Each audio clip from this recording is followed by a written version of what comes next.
Exode, chapitre 15. Cantique de Moïse.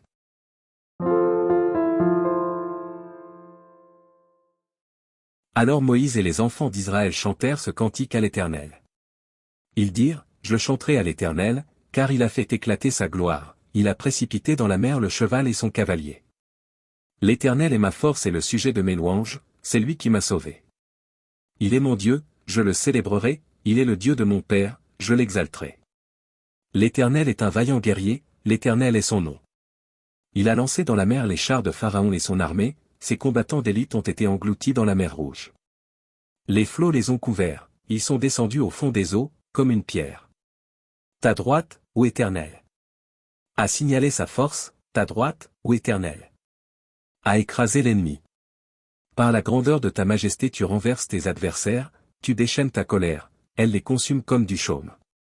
Au souffle de tes narines, les eaux se sont amoncelées, les courants se sont dressés comme une muraille, les flots se sont durcis au milieu de la mer. L'ennemi disait, je poursuivrai, j'atteindrai, je partagerai le butin, ma vengeance sera assouvie, je tirerai l'épée, ma main les détruira. Tu as soufflé de ton haleine, la mer les a couverts, ils se sont enfoncés comme du plomb, dans la profondeur des eaux. Qui est comme toi parmi les dieux, ô Éternel? Qui est comme toi magnifique en sainteté, digne de louange, opérant des prodiges? Tu as étendu ta droite, la terre les a engloutis. Par ta miséricorde tu as conduit, tu as délivré ce peuple, par ta puissance tu le diriges vers la demeure de ta sainteté. Les peuples l'apprennent, et ils tremblent, la terreur s'empare des Philistins. Les chefs d'Édom s'épouvantent, un tremblement saisit les guerriers de Moab, tous les habitants de Canaan tombent en défaillance. La crainte et la frayeur les surprendront, par la grandeur de ton bras ils deviendront muets comme une pierre, jusqu'à ce que ton peuple soit passé, ô Éternel. Jusqu'à ce qu'il soit passé, le peuple que tu as acquis. Tu les amèneras et tu les établiras sur la montagne de ton héritage, au lieu que tu as préparé pour ta demeure, ô Éternel. Au sanctuaire, Seigneur. Que tes mains ont fondé. L'Éternel régnera éternellement et à toujours. Car les chevaux de Pharaon, ses chars et ses cavaliers sont entrés dans la mer, et l'Éternel a ramené sur eux les eaux de la mer, mais les enfants d'Israël ont marché à sec au milieu de la mer. Marie, la prophétesse, sœur d'Aaron, prit à la main un tambourin, et toutes les femmes vinrent après elle, avec des tambourins et en dansant.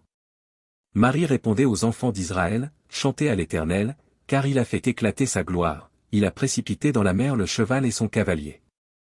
Moïse fit partir Israël de la mer Rouge. Ils prirent la direction du désert de Shur, et, après 3 journées de marche dans le désert, ils ne trouvèrent point d'eau. Ils arrivèrent à Mara, mais ils ne purent pas boire l'eau de Mara parce qu'elle était amère. C'est pourquoi ce lieu fut appelé Mara.